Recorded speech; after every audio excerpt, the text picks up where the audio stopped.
اللہ رب العزت نے ہمیں تمام مخلوقات سے افضل اور اشرف بنایا ہے۔ انسان جو ہے وہ فرشتوں سے بھی افضل ہے، جنات سے بھی برتر ہے، اور دیگر مخلوقات حیوانات سے بھی اعلیٰ ہے۔ انسان کو جب اللہ رب العالمین نے بنایا تو فرشتوں کو یہ حکم دیا کہ وہ اس کو سجدہ کریں۔ فرشتے جو تھے حضرت آدم علیہ السلام کو اللہ کے حکم کے مطابق سجدہ کرنے کے پابند تھے۔ اب سوال یہ پیدا ہوا کہ حضرت آدم علیہ السلام کو یہ فضیلت اور برتری اللہ رب العالمین نے جو دی ہے اس کی وجہ کیا ہے؟ یقیناً جو سجدہ جس کو کیا جاتا ہے وہ برتر ہوتا ہے، وہ اعلیٰ ہوتا ہے۔ تو اس کی ایک وجہ جو ہمارے سامنے آتی ہے قرآن مجید سے وہ یہ ہے کہ اللہ تعالیٰ نے حضرت آدم کو علم کی دولت سے سرفراز کیا۔ یہ علم ہے کہ جس کی وجہ سے ان کو یہ برتری حاصل ہوئی۔ قرآن مجید میں اللہ تعالیٰ نے فرمایا وَعَلَّمَ آدَمَ الْأَسْمَاءَ كُلَّهَا، اللہ تعالیٰ نے حضرت آدم علیہ السلام کو کچھ چیزوں کے نام جو ہے وہ بتلا دیے، لیکن فرشتے جو تھے ان کے علم کے اندر ان کے نام نہیں تھے۔ اور اگر آپ یہ بھی غور کریں کہ انسان اور حیوان میں بھی ایک بنیادی جو فرق ہے وہ یہ ہے کہ حیوان جو ہے وہ علم سے نابلد ہوتا ہے اور انسان کو اللہ تعالیٰ نے علم کی دولت عطا کی۔ الرحمن علم القرآن خلق الانسان علمہ البیان، رحمان کون ہے کہ جس نے انسان کو پیدا کیا اور قرآن مجید کا اس کو علم عطا کیا۔ تو پتہ کیا چلا کہ جو انسان علم سے نا آشنا ہے در حقیقت وہ انسانیت کے درجے پر فائز نہیں ہے۔ لہذا علم کی مثال اس زمین کی ہے جو زرخیز ہے، اس کے اندر آپ کچھ بوئیں گے تو یقیناً آپ کو اس کی فصل ملے گی، لوگ اس سے فائدہ حاصل کریں گے۔ اسی طرح جو صاحب علم ہوتا ہے نا وہ اپنے لیے بھی اس کا علم فائدہ مند ہوتا ہے اور وہ دوسروں کا بھی فائدہ پہنچاتا ہے۔ لہٰذا اس سے پہلے ہم نے اس بات کو ذکر کیا کہ علم کا حصول کس قدر ضروری ہے۔ آج ہم اس بات کو جاننے کی کوشش کریں گے کہ اللہ رب العالمین نے جو انسان کو فضیلت اور برتری عطا کی ہے اس کی بنیاد کیا ہے، اور نبی صلی اللہ علیہ وسلم نے اپنی احادیث کے اندر اور اللہ تعالیٰ نے قرآن مجید کے اندر جو علم والے لوگ ہیں ان کے فضائل کیا بیان کیے ہیں۔ تو اللہ تعالیٰ نے جب انسان کو حضرت آدم علیہ السلام کو دنیا میں بھیجا تو فرمایا کہ فَإِمَّا يَأْتِيَنَّكُم مِّنِّي هُدًى، اگر تمہارے پاس میری طرف سے رہنمائی آئے گی فَمَن تَبِعَ هُدَايَ، تو پھر جو اس رہنمائی کی پیروی کرے گا وہ ہر قسم کے خوف اور غم سے محفوظ ہوگا۔ اب اللہ کی طرف سے جو رہنمائی آئی ہے اس کا پتہ کیسے چلے گا جب ہمارے پاس علم ہوگا۔ اللہ کی طرف سے جو رہنمائی آئی ہے اللہ نے انبیاء پر نازل کی، انبیاء نے آگے پہنچا دی۔ اب نبیوں نے جو وحی آگے پہنچائی ہے اس کا پتہ ہمیں کیسے چلے گا؟ اللہ رب العالمین نے جو قرآن مجید نازل کیا آخری پیغمبر صلی اللہ علیہ وسلم پر، اور آپ نے جو احادیث بیان کی ہیں، اگر ہم ان کا علم حاصل کریں گے تو ہم اللہ کی نازل کردہ ہدایت سے رہنمائی حاصل کر سکتے ہیں۔ اور نبی صلی اللہ علیہ وسلم کا یہ فرمان ہے، آپ نے فرمایا کہ جو ہم جو انبیاء کی جماعت ہے نا، ہم لا نورث ما ترکنا فهو صدقۃ، ہماری جو وراثت ہے نا وہ لوگوں کی وراثت کی طرح نہیں ہے کہ جس طرح مال اور جائیداد انسان کے جانے کے بعد جو ہے وہ تقسیم ہو جاتی ہے، بلکہ فرمایا کہ ہماری جو وراثت ہوگی وہ صدقہ ہوگی، یعنی جو بھی انبیاء چھوڑ کر جاتے ہیں وہ صدقہ ہوتا ہے۔ اور نبی کریم صلی اللہ علیہ وسلم آپ نے کیا فرمایا کہ ان العلماء ورثۃ الانبیاء، انبیاء کے جو وارث ہیں وہ علماء ہیں، علم والے ہیں، کیونکہ حقیقت میں انبیاء کی وراثت جو تقسیم ہونی ہے وہ یہی علم ہے، وگرنہ جو ظاہری مال و دولت ہے وہ تو بیت المال میں جمع ہو جاتا ہے۔ اور یہی نبی صلی اللہ علیہ وسلم نے بھی جو کچھ چھوڑا تھا آپ کے مال اور اسباب، اس کا معاملہ بھی اسی طرح ہوا۔ اور آپ نے باقاعدہ فرمایا کہ ہم جو ہے وہ درہم و دینار نہیں چھوڑ کے جاتے، بلکہ انبیاء کی جو جماعت ہے وہ کیا چھوڑ کر جاتی ہے، انما ورث العلم، وہ علم چھوڑ کے جاتے ہیں جس کے بعد ان کے اس علم کو حاصل کیا جاتا ہے۔ فمن اخذہ اخذ بحظ وافر، جس نے اس علم کو حاصل کر لیا اس نے بہت سا حصہ حاصل کر لیا۔ تو یہ ہے اصل میں انبیاء کی وراثت اور ان کی میراث کہ جس کو حاصل کرنے کی ضرورت ہے۔ آج ہم دیکھیں نا کہ کسی کا کوئی عزیز اس دنیا سے چلا جائے تو اس کو فکر ہوتی ہے کہ میرے والد، اب اس کی وراثت جو ہے وہ تقسیم ہونی چاہیے۔ محترم بھائیو، سب سے قابل قدر جو وراثت ہے وہ انبیاء کی وراثت ہے، اور وراثت علم کی صورت میں ہے۔ آج دیکھنا یہ ہے کہ ہم نبی کریم صلی اللہ علیہ وسلم سے محبت کا دعویٰ کرتے ہیں۔ ہم میں سے کتنے لوگ ہیں کہ جن کو قرآن مجید کی، حدیث کے علم کے ساتھ اس کی قدر ہو کہ ہم نے اس علم کو حاصل کرنا ہے۔ دنیا کا علم تو ہر کوئی حاصل کر لیتا ہے، ہاں جی، دنیا میں کاروبار کیسے کرنا ہے، کس علم کی وجہ سے ہمیں جو ہے وہ ملازمت ملے گی، ہاں جی، کس علم کی وجہ سے جو ہے وہ ہم کمائی کر سکتے ہیں۔ یہ جتنے ہمارے ادارے اس وقت کام کر رہے ہیں، جدید تعلیمی ادارے، وہ صرف اسی نہج کے اوپر قائم ہے، انسان کو یہ سکھا دیں کہ اس نے دنیا کے اندر ترقی کیسے کرنی ہے۔ یعنی آپ یوں کہہ لیں کہ انسان کو ایک ارننگ اینیمل، ایک پیسہ کمانے والا ایک جانور بنانا، یہ ہمارے اداروں کا مقصود ہے۔ اس میں کوئی شک نہیں ہے کہ انسان نے دنیا میں رہنا ہے، اس کی ضروریات ہیں، لیکن کتنی دیر دنیا میں رہنا ہے یہ بات بھی تو ملحوظ خاطر ہونی چاہیے۔ آپ زیادہ سے زیادہ نہیں 50 سال 70 سال، کوئی بڑی حد جو ہے وہ 100 سال رہ لے گا۔ اس کے بعد جو آخرت کی زندگی ہے اس کے لیے آپ نے کیا تیاری کی ہے؟ قرآن مجید کو اگر آپ پڑھیں تو اللہ رب العالمین اہل علم کی، علم والوں کی فضیلت کو یوں بیان کرتے ہیں۔ سورہ آل عمران ہے، آیت نمبر 7 ہے۔ اللہ تعالیٰ فرماتے ہیں هو الذی انزل علیک الکتاب، اللہ وہ ذات ہے جس نے اپنی کتاب کو نازل کیا۔ اس کتاب میں کچھ آیات محکم ہیں اور کچھ متشابہ۔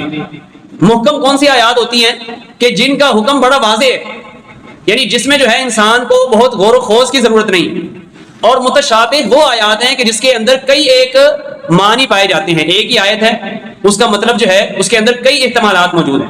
تو اللہ تعالیٰ نے فرمایا کہ جن لوگوں کے دلوں میں ٹیڑھ پن ہے نا، دین میں کجی تلاش کرنا چاہتے ہیں، وہ کیا کرتے ہیں؟ متشابہ آیات کے پیچھے پڑ جاتے ہیں جن کا معنی جو ہے وہ واضح نہیں ہے۔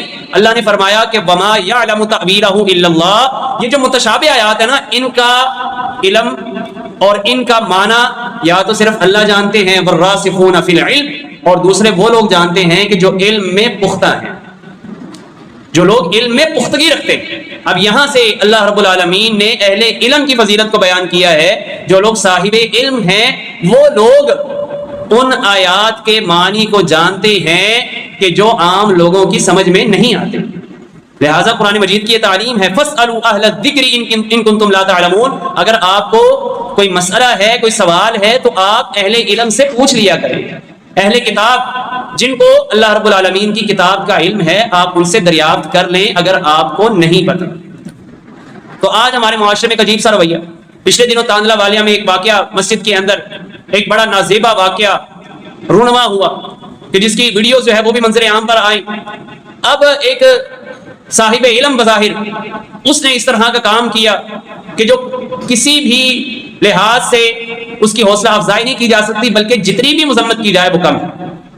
اب اس حوالے سے دو رویے ہو سکتے ہیں۔ ایک رویہ یہ ہے کہ ایسے عمل کی حوصلہ شکنی کی جائے اور یہ کام کرنے والوں کو کیفر کردار تک پہنچایا جائے، اور دوسرا رویہ جو ہمارے معاشرے میں لوگوں نے اختیار کیا، بعض لوگوں نے، وہ یہ تھا کہ بس علماء کے خلاف لوگوں کو بدگمان کیا گیا۔ جی عالم دین تو ہوتے ہی ایسے ہیں، علماء کا تو کام ہی یہ ہے کہ وہ اس طرح کی جو ہے وہ گھٹیا حرکتیں کرتے۔ تو یہ جو رویہ ہے یہ دین سے متنفر کرنے والا ہے، کیونکہ آج آپ کو بتائیں کہ الہاد کا اس قدر زور ہے، لوگ دین سے اس قدر بیزار ہو رہے ہیں نا کہ در حقیقت لوگ اسلام کے اوپر تانا زنی کرنا چاہتے ہیں۔ مطلب اسلام کے کئی احکام ہیں لوگوں کو پسند نہیں ہوتے۔ اسلام روکتا ہے سود سے، اسلام روکتا ہے بے حیائی اور فحاشی سے، اسلام آپ کے لباس کے اوپر کئی طرح کی پابندیاں لگاتا ہے۔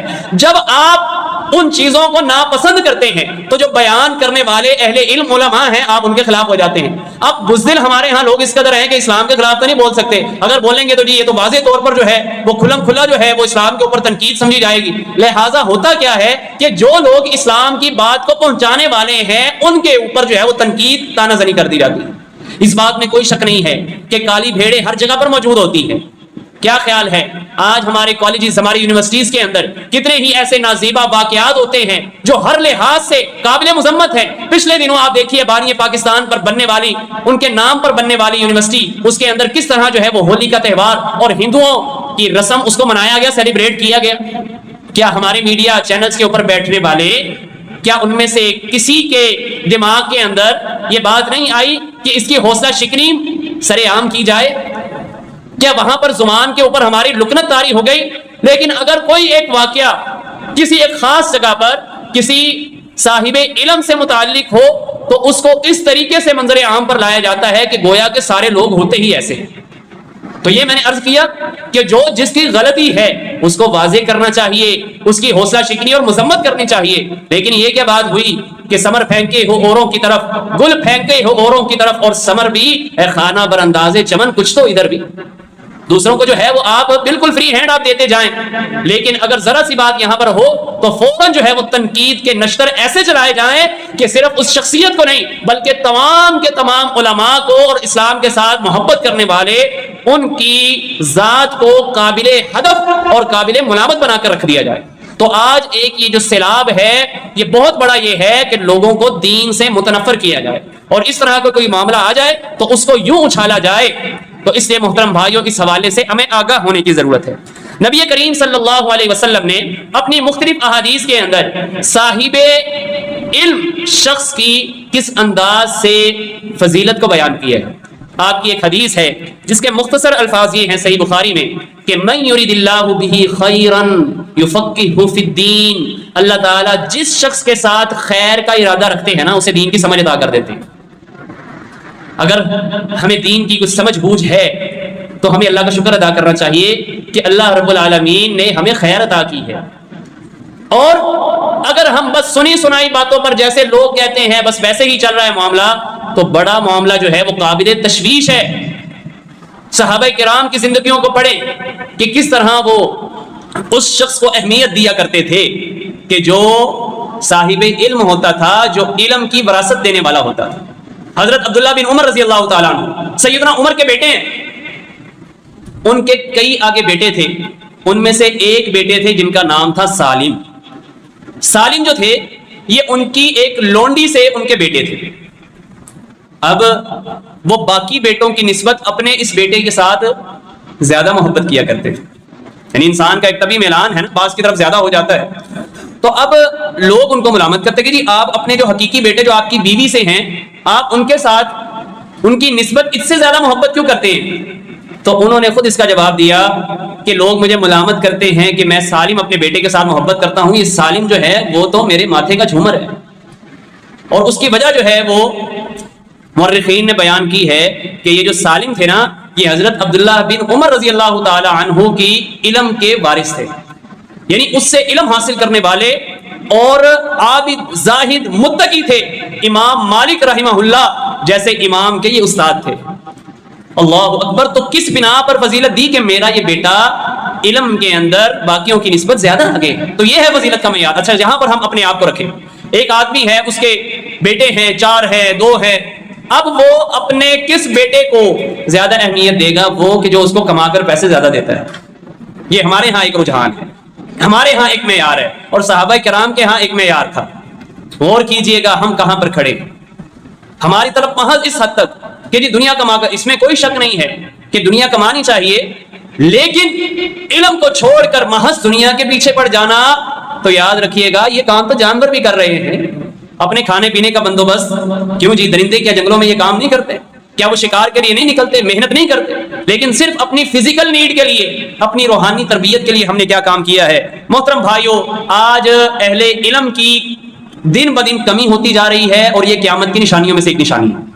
اور لوگ جو ہے وہ جاہلوں کو وہ اپنا دینی رہنما سمجھ رہے ہیں، اور ان سے فتوے پوچھتے بھی ہیں، اور وہ لوگ خود بھی گمراہ ہوتے ہیں اور لوگوں کو بھی گمراہ کرتے ہیں۔ اب نبی صلی اللہ علیہ وسلم کی کئی ایک احادیث ہیں، بالخصوص صحیح بخاری میں آپ صلی اللہ علیہ وسلم نے قیامت کی نشانیوں میں سے نشانی بیان کی کہ ان اللہ لا يقبض العلم انتزاعا، اللہ تعالیٰ علم کو لوگوں کے دلوں میں سے ایک بار ہی نہیں نکال لے گا، بلکہ ہوگا کیا کہ علماء کو اللہ تعالیٰ اٹھا لے گا، آہستہ آہستہ علماء اٹھتے چلے جائیں گے اور جہالت عام ہوتی جائے گی، علم کم ہوتا چلا جائے گا۔ آج آپ دیکھ لیجیے سوشل میڈیا کے اوپر، یوٹیوب کے اوپر، جس کے ہاتھ میں موبائل ہے وہ اپنا چینل بنا کر لوگوں کو مسئلے بتا رہا ہے من مرضی کے، اور نبی صلی اللہ علیہ وسلم نے فرمایا کہ ایسے لوگ خود بھی گمراہ ہوں گے، دوسروں کو بھی گمراہ کریں گے۔ اور محترم بھائیوں، یہاں پر یہ بات بھی ذہن میں رہے جو آج ہماری صورتحال کی عکاسی کر رہی ہے۔ نبی صلی اللہ علیہ وسلم نے ایک حدیث میں بڑے واضح الفاظ میں فرمایا اور قیامت کے قریب کا منظر بیان کیا۔ اللہ اکبر۔ آپ نے فرمایا کہ ایک وقت آئے گا کہ جب علم کی کمی ہوگی اور لوگ جاہلوں کو اپنا رہنما بنا لیں گے، حتیٰ کہ حالت یہ ہوگی کہ لوگوں میں کوئی بھی نہ نماز، نہ روزہ، نہ صدقہ اور نہ قربانی کے مسائل کو جاننے والا ہوگا۔ کوئی بھی یعنی اکثریت جو ہے وہ ان مسائل سے ناواقف ہوگی۔ اور پھر ہوگا کیا کہ ان میں بوڑھے لوگ ہوں گے اور بوڑھی عورتیں ہوں گی کہ جو صرف یہ کہیں گے کہ ہم نے تو اپنے پہلے لوگوں کو لا الہ الا اللہ پڑھتے سنا تھا، ہم بھی یہی پڑھ رہے ہیں۔ کیا صورتحال یہ نہیں ہے؟ یعنی جوان جو ہیں ان کی تو چلے جی کسی حد تک سمجھ آتی ہے، جو بزرگ ہیں وہ بھی آج دین کے صحیح تعلیم سے ناواقف، اور کیا کہہ رہے ہیں جی لا الہ الا اللہ ہمارے باپ دادا پڑھتے تھے، ہم بھی ویسے پڑھ رہے ہیں، لیکن عملی طور پر مسائل کی حد تک ہم ناواقف ہو چکے ہیں۔ محترم بھائیوں، اس حوالے سے ضرورت اس امر کی ہے کہ آج ہم جہاں پر دنیاوی تعلیم کے حصول کے لیے ہم کوششیں کرتے ہیں، ہمیں اس سے بڑھ کر کوشش کرنی چاہیے کہ ہم خود اور ہمارے بچے دینی علم سے، مسائل سے آگاہ ہوں، اور اس کے لیے ضروری ہے کہ ہم ان جگہوں کا انتخاب کریں کہ جہاں پر یہ علم پڑھایا جاتا ہے، جہاں پر یہ اسپیشلائزیشن ہے کہ یہاں پر دینی تعلیم دی جاتی ہے۔ نبی صلی اللہ علیہ وسلم نے جس کا آغاز مسجد نبوی سے کیا تھا کہ وہاں پر صحابہ کرام آ کر اصحاب صفہ باقاعدہ دین کی تعلیم حاصل کیا کرتے تھے۔ تو آج اگر پستی سے نکلنا چاہتے ہیں تو اس کا ایک ہی طریقہ ہے کہ اپنے آپ کو اللہ رب العالمین کی دی گئی اس امانت کے ساتھ مخلص کر لیں۔